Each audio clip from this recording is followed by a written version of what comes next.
शुभं कुरु त्वं कल्याणम् आरोग्यं धनसंपदा। नमस्कार दोस्तों, शून्य से शिखर तक ज्योतिष परिचर्चा के इस वीडियो में मैं राजेश कुमार पुरी आप सभी का हार्दिक अभिनंदन करता हूं। आज हमारा पाठ है क्रमांक 8।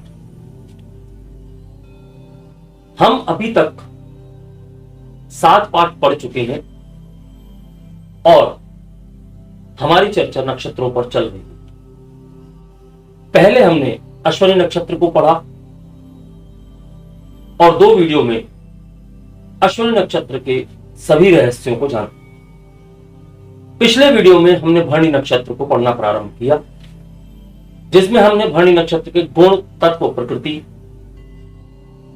पूर्ण रूप से समझे और उनके आधार पर जातक के व्यक्तित्व को हम किस प्रकार देख सकते हैं यह जाना।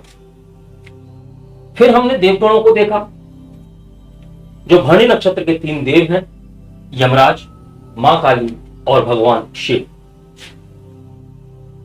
उनके गुणों के आधार पर, उनकी प्रकृतियों के आधार पर और उनके कर्मों के आधार पर हमने जातक को समझने की कोशिश की। हमने प्रतीक चिन्हों को देखा, जिसे आप सिंबल भी कहते हैं। प्रतीक चिन्हों के आधार पर हमने समझने की कोशिश की कि जातक की प्रकृति क्या हो। यानी कि हमने सभी चीजों को मिला जुलाकर भरणी नक्षत्र में जन्मे हुए जातक के बारे में जानने की कोशिश की। अब यहां तक हम समझ चुके थे। हमने भरणी नक्षत्र के स्वामी ग्रह शुक्र के बारे में जाना।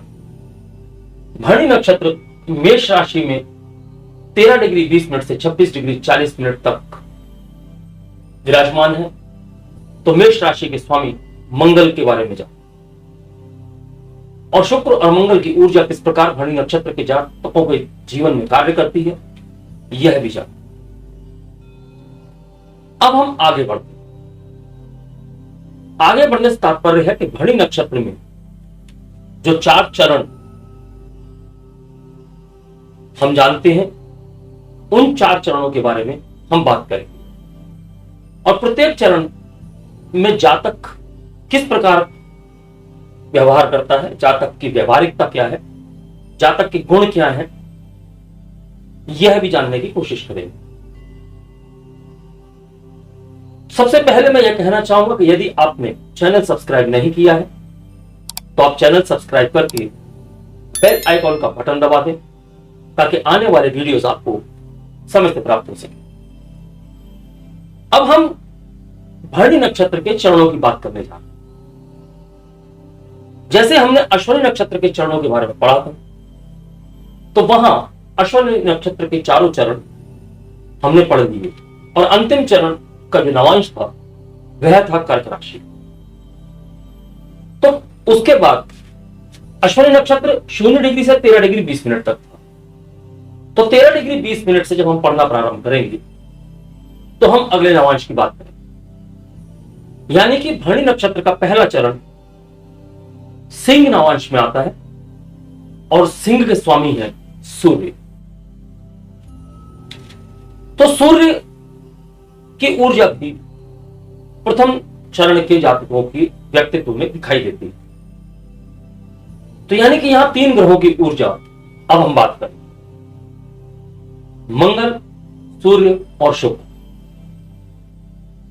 तो जब तीनों ग्रहों की ऊर्जा मिलेगी तो जातक रचनात्मक प्रवृत्ति का होगा, आत्म केंद्रित होगा, यह कुछ अनुचित प्रतिक्रियाएं दे सकता है जो कि लोगों को पसंद नहीं आती हैं। इस चरण की या इस पद की सकारात्मक ऊर्जा का तभी उपयोग किया जा सकता है जब कुंडली पूर्ण रूप से मजबूत हो और कुंडली के सभी ग्रह इसके पक्ष में बोलते हैं। इस चरण में सबसे बड़ी बात है कि सूर्य, मंगल और बृहस्पति बली हो।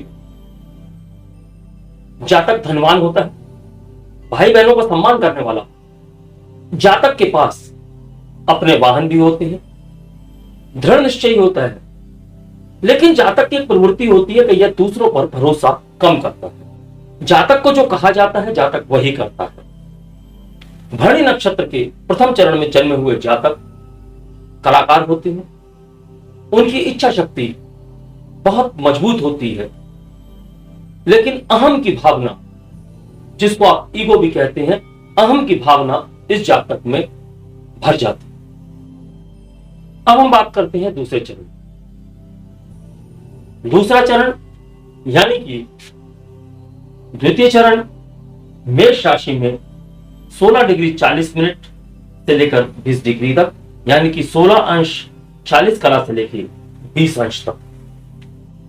नवांश की बात करेंगे तो कन्या नवांश में यह चरण आता है और इस नवांश के स्वामी हैं बुध।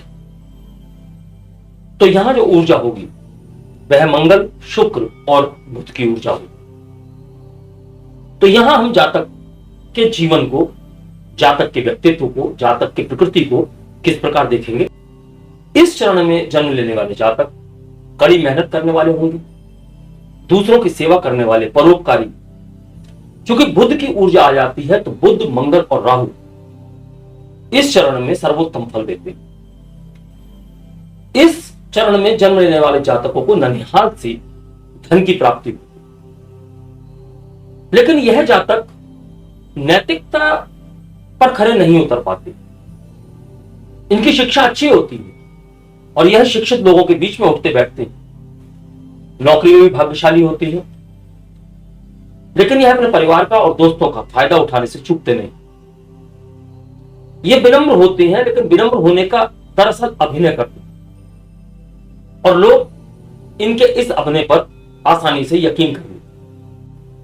अब चूंकि इस चरण में बुध है, शुक्र है, तो ऐसे जातक गणितज्ञ हो सकते हैं। क्योंकि परोपकारी वाली भावना है, तो परोपकारी की भावना होने के कारण ऐसे जातक नर्स यानी कि परिचारक के रूप में, दूसरों की सेवा करने के रूप में भी अच्छा कार्य करते हैं। तो यह हुआ दूसरा चरण। अब हम आगे बढ़ते हैं तीसरे चरण। तीसरे चरण में, चूंकि तीसरा चरण पुष्कर नवांश है, वो कैसे? तीसरा चरण मेष राशि में 20 डिग्री से लेकर 23 डिग्री 20 मिनट तक।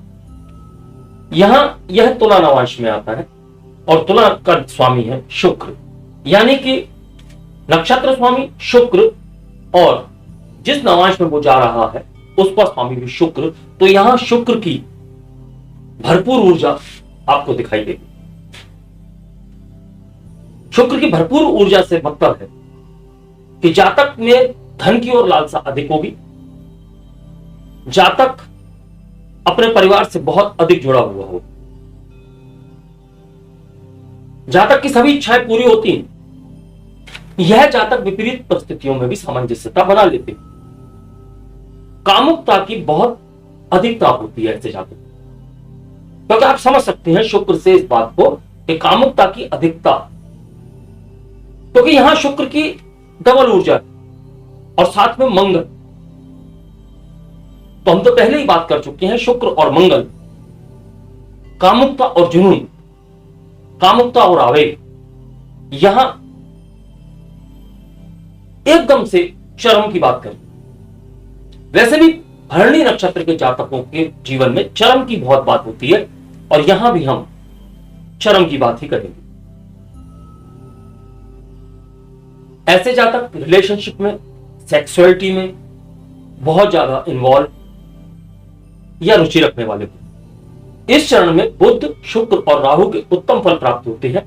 ऐसे जातक औरों से सम्मान भी प्राप्त करते हैं, साथ ही साथ यह जरूरतमंदों की मदद भी करते हैं। लेकिन इनके प्यार और यौन इच्छाओं की सीमा नहीं होती, यानी आप उनको सीमाओं में नहीं बांध सकते। संबंधों में यह अप्रत्याशित होते हैं, इनको समझ पाना मुश्किल है इस मामले में। चतुर्थ चरण की हम बात करेंगे तो यहां पर आपको दिखाई देगा चतुर्थ चरण 23 डिग्री 20 मिनट से 26 डिग्री 40 मिनट मेष राशि, मंगल, भरणी नक्षत्र, शुक्र। जब नवांश की बात करेंगे तो यह वृश्चिक नवांश में आएगा, यानी पुनः मंगल। तो यहां मंगल की डबल पावर, यानी आवेग की डबल पावर शुक्र के साथ। तो फिर हम वही बात करेंगे, ऊर्जा का चरम है। इस चरण में ग्रह भी अपनी सीमा खो बैठते हैं। जब इस चरण में कोई ग्रह है तो वह अपनी सीमाओं से बाहर निकलकर कार्य करता है, वह भी अपनी सीमाओं का उल्लंघन करता है। ऐसी चरम की ऊर्जा इस चरण में पाई जाती है। यदि इस चरण में ऊर्जा सकारात्मक रूप से कार्य करे, यानी कि किसी प्रकार का मार्गदर्शन प्राप्त हो जाए, एक अच्छा मार्गदर्शन, सकारात्मक दिशा का मार्गदर्शन प्राप्त हो जाए, तो रचनात्मकता की कोई सीमा नहीं है। सृजन के कार्य करता है। जब इस चरण में सूर्य, मंगल और केतु बली होते हैं, लेकिन वह अच्छे फल देंगे या नहीं देंगे यह कोई निश्चित नहीं है। बृहस्पति और शुक्र इस चरण में रचनात्मकता की चरम देते हैं या फिर विनाशकारी प्रवृत्तियों की भी चरम देते हैं। चौथे चरण में जन्म लिए हुए जातकों का चरित्र संदिग्ध हो सकता है, या यूं कह लीजिए संदिग्ध होता ही है। इनके अंदर दुष्टता भी हो सकती है, और ऐसे जातक नौसेना में, रसायन यानी कि केमिस्ट्री और विज्ञान के क्षेत्र में बेहतरीन कार्य करने वाले हैं। और इनके जीवन में जो उतार और चढ़ाव का चरम होता है वह भी देखने योग्य होता है। तो यह हमारे 4 चरण हुए भरणी नक्षत्र। और इन 4 चरणों में भी हमने इस बात को समझा कि भरणी नक्षत्र में जन्मे हुए जातक किस प्रकार के होंगे और वो किस प्रकार के कार्यों में हो सकते हैं।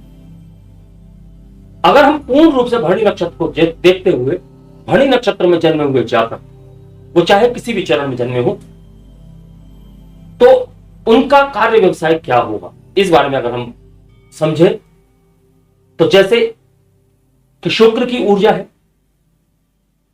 और कहीं कहीं शुक्र की मंगल के साथ में बहुत अत्यधिक ऊर्जा है, तो सेक्स वर्कर्स, सेक्सुअलिटी से संबंधित बहुत से ऐसे प्रोफेशन हैं, बहुत से ऐसे कार्य हैं उन क्षेत्रों में। सृजनता से संबंधित जो कार्य हैं, यानी कि मैटरनिटी होम, कुछ नया बनाने की प्रक्रिया जहां होती हो, जहां सृजन होता हो, कलाकारी होती हो, अभिनय होता हो, तो अभिनय, कला, गीत, संगीत, नृत्य, इन सभी में भरणी नक्षत्र में जन्मे हुए जातक सफल होते हैं। और अगर हम इनके और कार्यों की बात करें तो चूंकि मंगल की ऊर्जा है, शुक्र की ऊर्जा साथ में, तो ऐसे जातक ट्रांसपोर्ट के व्यवसाय में भी जा सकते हैं, ट्रैवल्स के व्यवसाय में भी जा सकते हैं, और घूमने फिरने के जिस प्रकार के व्यवसाय होते हैं उन्हें भी यह कर सकते हैं। लोगों का भरण करना, भरणी नक्षत्र का मतलब यही है। तो लोगों को भरण करने वाले कोई कार्य उन्हें यह कर सकते। जन्म से लेकर मृत्यु तक के, यानी कि जन्म से संबंधित जो कार्य है वह, जैसा कि हमने मैटरनिटी होम के बारे में बात की, और मृत्यु से संबंधित कार्य है वह शमशान घाट, कब्रिस्तान और मृत्यु से संबंधित अन्य कार्य, जन्म से संबंधित अन्य कार्य, जहां पर भी जन्म की बात हो, जहां पर भी मृत्यु की बात हो, इस प्रकार के क्षेत्रों में भी यह जातक कार्य करते हैं। हमने भरणी नक्षत्र को पूर्ण रूप से समझने की कोशिश की। मेरी आप सभी से गुजारिश है कि यदि आपको कहीं लगता है कि कुछ छूट रहा या कुछ समझ में नहीं आ रहा, तो आप इस जानकारी को प्राप्त करने के लिए हमसे किसी भी प्रकार से संपर्क स्थापित कर सकते हैं। और यकीन मानिए कि यदि आप ज्ञान की ओर बढ़ना चाहते हैं, आप इन वीडियोस को देखकर कुछ सीखना चाहते हैं और कुछ आप सीख रहे हैं और आपको समझ में नहीं आया, तो आप हमसे पूछ सकते हैं। विषय से संबंधित जानकारी देने की हम कोई फीस नहीं लेते हैं, तो आप निसंकोच संपर्क स्थापित कर सकते हैं। अगर आप पूरा कोर्स ज्वाइन करते हैं तभी फीस की बात होगी, अन्यथा नहीं। आज मैं अपनी वाणी को विराम देने की आज्ञा चाहूंगा और अगले वीडियो में हम कृतिका नक्षत्र के साथ आपसे फिर मुलाकात करते हैं। तब तक के लिए नमस्कार, धन्यवाद। शुभं कुरु त्वं कल्याणम्।